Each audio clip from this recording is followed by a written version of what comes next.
Bienvenidos al resumen de noticias en español de ILTV. Mi nombre es Ronit Nates y estos son los principales titulares de esta semana desde Israel. COVID descontrolado. La tasa de infección por coronavirus en Israel es la más alta de la historia. Mientras tanto, más de 2,5 millones de niños y adolescentes vuelven a clases antes de las fiestas judías. Y finalmente, investigadores israelíes encuentran la clave para revertir el envejecimiento del sistema inmunológico. Esto y más en el programa de hoy.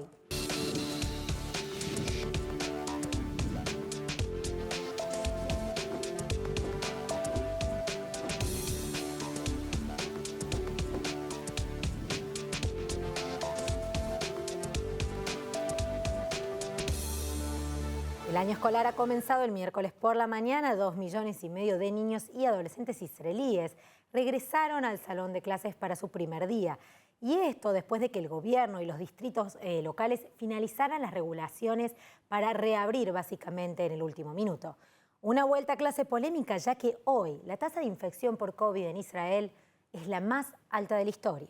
Pero el regreso sigue siendo un poco agridulce, ya que los estudiantes y los padres están emocionados por volver a la rutina, pero ansiosos bajo la amenaza de la pandemia de coronavirus muy real, especialmente porque Israel ahora lidera el mundo con nuevas infecciones per cápita. La tasa de infección por COVID en Israel es la más alta de la historia. Así que mientras las autoridades israelíes tal vez se sientan confiadas sobre la recuperación de la nación, los países aliados mantienen a los israelíes a una distancia segura. La Unión Europea decidió oficialmente eliminar a Israel de su lista de viajes seguros. La tasa de infección se sitúa por encima del 7,2% y alrededor de 11.000 casos confirmados cada día.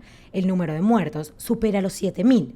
Y del mismo modo, varias otras naciones, incluidos Estados Unidos, Kosovo, Líbano, Montenegro y Macedonia del Norte, también se eliminaron de la lista de viajes seguros de la Unión Europea, lo que significa que los viajeros pueden esperar enfrentar controles más estrictos cuando se dirijan allí.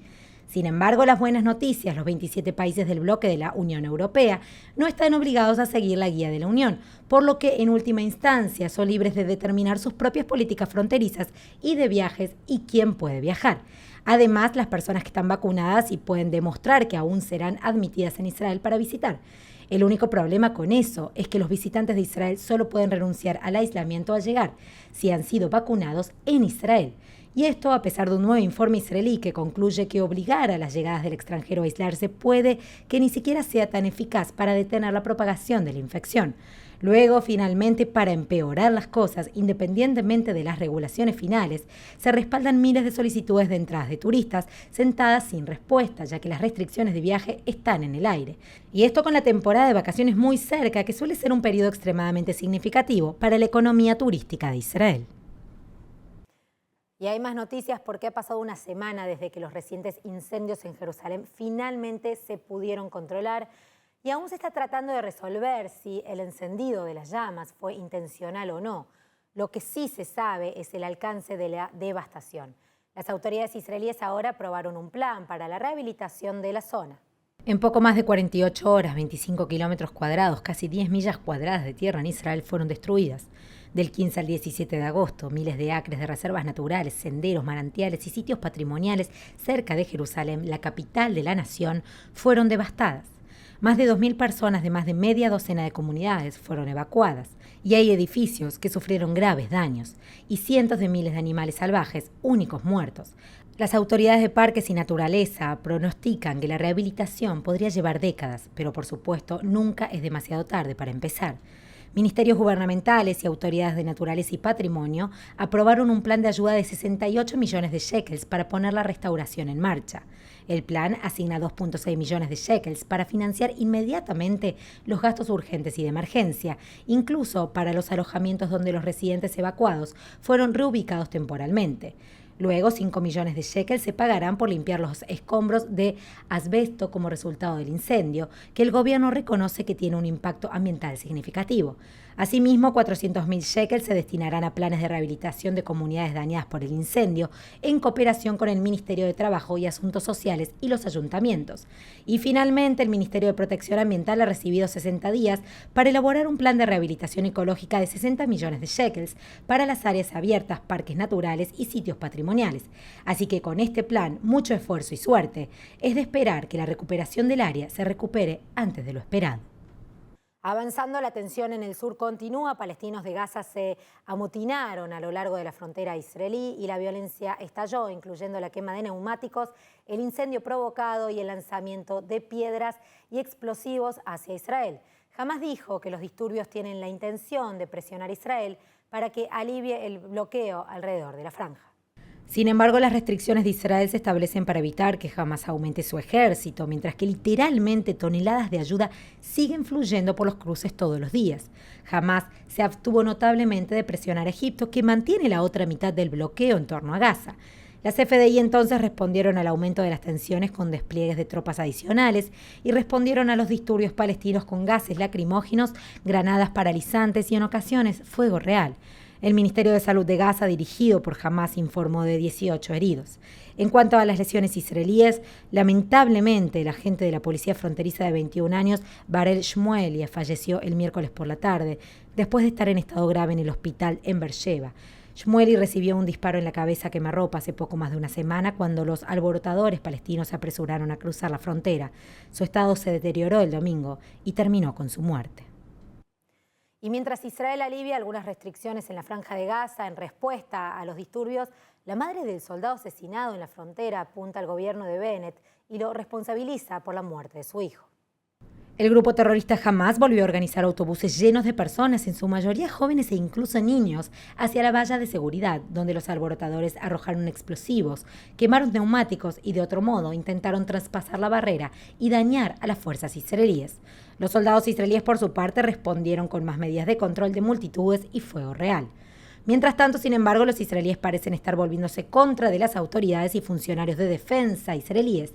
Esto mientras miles de israelíes llegaron el lunes por la noche al cementerio militar Kiryat Shaul en Tel Aviv. Con mucho dolor, despidieron al oficial fronterizo de 21 años, Barel Shmueli, después de que murió en el hospital ese mismo día. Shmueli recibió un disparo en la cabeza a quemarropa la semana pasada, mientras estaba en la frontera de Gaza. La familia de Shmueli ahora pide una comisión oficial de investigación sobre su muerte, acusando seriamente de su asesinato a las fuerzas de seguridad de Israel y al primer ministro Naftali Bennett. La madre de Shmueli, Nitza, llamó a Bennett un desperdicio para el Estado de Israel. Especialmente la familia ahora se pregunta cómo se permitió a cientos de palestinos que se estaban amotinando violentamente no solo cruzar la línea del perímetro, sino también a llegar directamente a la valla. Además, la familia señaló informes de vagas instrucciones de la CFDI que pusieron en peligro la unidad y una mala planificación de contingencia. Por ejemplo, la familia exigió saber por qué Shmueli fue trasladado al hospital en ambulancia, lo que tardó casi una hora desde el momento de su tiroteo, a diferencia de en un helicóptero. Los militares argumentaron que aparentemente la ambulancia se consideró una opción más rápida. Mientras tanto, el primer ministro Naftali Bennett visitó los Estados Unidos y se reunió con el presidente estadounidense Joe Biden. Bennett calificó las charlas del fin de semana como válidas y efectivas. בין הנשיא ביידן לביני נוצר קשר ישיר ואישי, קשר שמושתת על אמון. אנחנו השגנו את כל המטרות שהצבנו לביקור ואף מעבר לכך. סיכמנו עם האמריקאים על עבודה אסטרטגית משותפת לבלימת המרוץ האיראני לגרעין. אנחנו עשינו צעד משמעותי בהצטיידות ובבניין הכוח הישראלי. Pero mientras que para Bennett su visita a Estados Unidos fue un gran logro, el liderazgo iraní se aleja cada vez más de un acuerdo negociado. El ayatollah Khamenei dijo que, al menos desde su perspectiva, los presidentes Biden y Trump son dos caras de la misma moneda. Ahora cambiamos de tema y retrocedemos en el tiempo, más precisamente a la antigua Lituania. Equipos de excavación descubrieron increíbles artefactos de la gran sinagoga de Vilna, por primera vez desde que la sinagoga fue destruida tanto por los nazis como por los soviéticos hace más de 60 años. La expedición de excavación israelí-lituana despertó al mundo durante el fin de semana con nuevas pruebas de la vida judía centenaria en Lituania. Las excavaciones se centraron nada menos que en el complejo de la Gran Sinagoga de Vilna, también conocido como Shluchhof, que en su momento contaba con 12 sinagogas y salas de oración, baños rituales e higiénicos, un edificio del Consejo Comunitario, puestos de carne kosher, un seminario, una biblioteca muy famosa y más. casi todo destruido, aunque saqueado y quemado por los nazis durante el Holocausto. Luego, en 1956-57, los soviéticos demolieron lo que quedaba, dando paso a una escuela moderna que desde entonces se ha construido en el campus. Todavía la historia encuentra una manera de revelarse. Los arqueólogos ahora exponen los restos del Aron HaKodesh o Arca de la Torá y la Bimá o Alta de la Gran Sinagoga de Vilna por primera vez desde el Holocausto. Y eso no es todo. Más recientemente, un yad plateado o un puntero con forma de mano que se usaba para leer la Torá se encontró durante el fin de semana. Además, se descubrieron 2 impresionantes escalinatas vistas en imágenes de la sinagoga antes de su destrucción. Toda la fachada del altar ha sido completamente excavada y uno de los 4 pilares macizos que sostenían el techo ha quedado al descubierto. La gran sinagoga fue construida en el siglo XVII en estilo renacentista barroco y permaneció aproximadamente 350 años antes de su destrucción. Es hora de hablar de ciencia y tecnología porque un avance médico israelí podría pronto proporcionar la clave para proteger a las poblaciones de ancianos de infecciones graves, incluido el COVID-19. El secreto, sencillo, simplemente envejece y rejuvenece el sistema inmunológico del cuerpo. Miren. Publicando sus resultados, los investigadores del Instituto Kenyon, el profesor Doron Melamed y el estudiante del doctorado Reem Dowery, se propusieron comprender por qué los ancianos eran mucho más susceptibles a los casos graves de COVID-19, como así también por qué las vacunas parecen ser menos efectivas en ellos y disminuyen más rápidamente. Y lo que descubrieron es asombroso. Primero, el equipo descubrió que las células B, que son responsables de identificar patógenos y producir anticuerpos para destruirlos, se dividen en 2 categorías. Las células B crudas se producen para encontrar nuevos patógenos y luego se convierten en células B de memoria que recuerdan patógenos específicos encontrados previamente.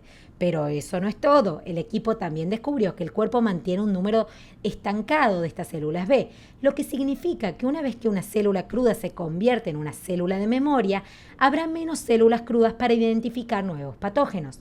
Por lo tanto, los ancianos tienen menos células crudas para combatir infecciones nuevas, como el coronavirus. Entonces, ¿cuál es la solución? Bueno, los investigadores descubrieron que podían anular el sistema de unas 2 formas.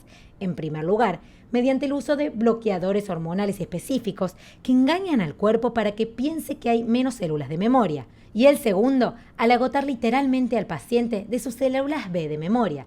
De cualquier manera, el cuerpo responde rejuveneciendo el sistema inmunológico y reiniciando la producción de células B crudas. Por supuesto, aunque el estudio ha producido resultados increíbles, hay más estudios por hacer, por lo que los investigadores sugieren que mientras tanto, los médicos confíen en otros medios para proteger a los ancianos, como vacunas frecuentes cada 3 o 4 meses. Y para nuestra historia final, con todos los diferentes dramas peligrosos que asolan el Medio Oriente, este se lleva el premio por ser el más original, digamos. El ejército israelí dijo a los funcionarios de la naturaleza y los parques que vieron un cocodrilo cerca del mar de Galilea o Kinneret, en el norte de Israel el domingo. Y esto podría ser solo el comienzo de un gran problema. Este reptil no está confirmado, pero se sospecha que es uno de los más de 700 cocodrilos que el empresario israelí Gadi Beaton posee y alberga en el área del Valle del Jordán. En un momento, Beaton tenía esperanzas de venderlos por sus pieles. Sin embargo, una ley aprobada en 2012 define a los cocodrilos como animales protegidos en Israel, por lo que prohíbe criar al animal para su venta como carne o mercancía, por lo que los cocodrilos se han convertido en cambio en una carga para el propietario y lo que es más importante para Israel y toda la región, porque nadie sabe qué hacer con ellos y tarde o temprano se espera que se liberen. De hecho, la amenaza de que los cocodrilos escapen y lleguen al río Jordán es una preocupación constante. Si se sueltan y se reproducen muy bien, podrían desencadenar un incidente internacional con consecuencias de gran alcance para el ecosistema.